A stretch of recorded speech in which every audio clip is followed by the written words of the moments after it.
રાધે રાધે। આજે આપણે શનિવાર છે એટલે અહીંયા મેં અડદની દાળ બનાવી છે ને આપણે ટિફિનમાં પણ બધાને અડદની દાળ જ દેવાની છે।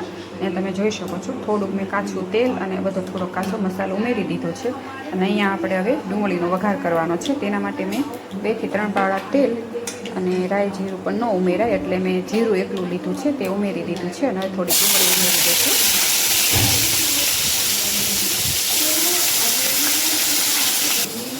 અને એક ટમેટું લીધું છે તે ઉમેરી દેવાનું છે અને થોડી હળદર ઉમેરશું અને અહીંયા લસણની ચટણી છે। આવી રીતે હું ઝાઝું લસણ ખોલીને અને મિક્સરમાં ક્રશ કરી અને કાચના ડબ્બામાં ભરી અને ફ્રીજમાં મૂકી રાખું છું। આપણે તે 1 ચમચી જેટલું ઉમેરી દઈશું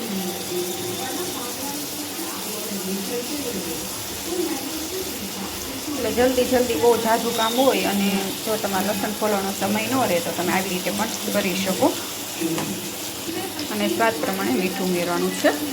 આપણે દાળ બાફતી વખતે મીઠું ઉમેર્યું જ છે એટલે ધ્યાન રાખવાનું ઉમેરવામાં અને બધું મિક્સ કરી દઈશું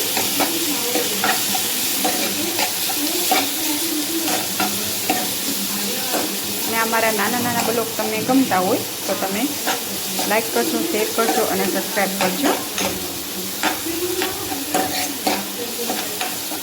અહીંયા આપણો મસાલો તૈયાર છે। થોડીક વાર માટે સાતળી લેવાનો છે એટલે સ્વાદ પણ સરસ આવશે અને ડુંગળી પણ ને ટમેટાં સડી જાય। અહીંયા ડુંગળી ટમેટાં સરસ સડી ગયું છે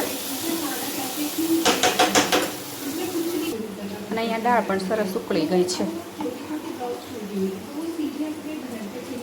અને હવે જે આપણે મસાલો તૈયાર કર્યો છે તેમાં દાળ ઉમેરી દેવાની છે અને કાચા તેલમાં પણ તમે બનાવી શકો તો તમારે વઘાર નહીં કરવાનો। કાચું તેલ અને 2-3 મરચીની કટકીને સ્વાદ પ્રમાણે બધા મસાલા કરી લેવાના। વઘાર કર્યા વગરની બનાવો તોય બહુ સરસ લાગશે।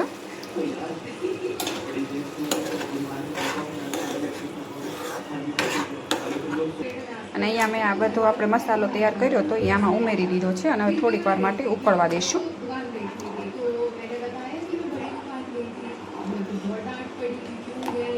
આવી રીતે ઉકળવા દેવાની છે અને અહીં આપણે 1 થી 2 લીંબુ નીસોવી દઈશું। જેટલી તમારે દાળ હોય ખાટું ખાતા હોય એ પ્રમાણે તમારે લીંબુ ઉમેરવાનું અને અહીં આપણી દાળ પણ સરસ થઈ ગઈ છે। કોથમરી ઉમેરી દીધી છે, તમે જોઈ શકો છો, જોતાં જ ખાવાનું મન થાય તેવી બની છે અને અહીંયા આપણે રોટલા પણ તૈયાર છે।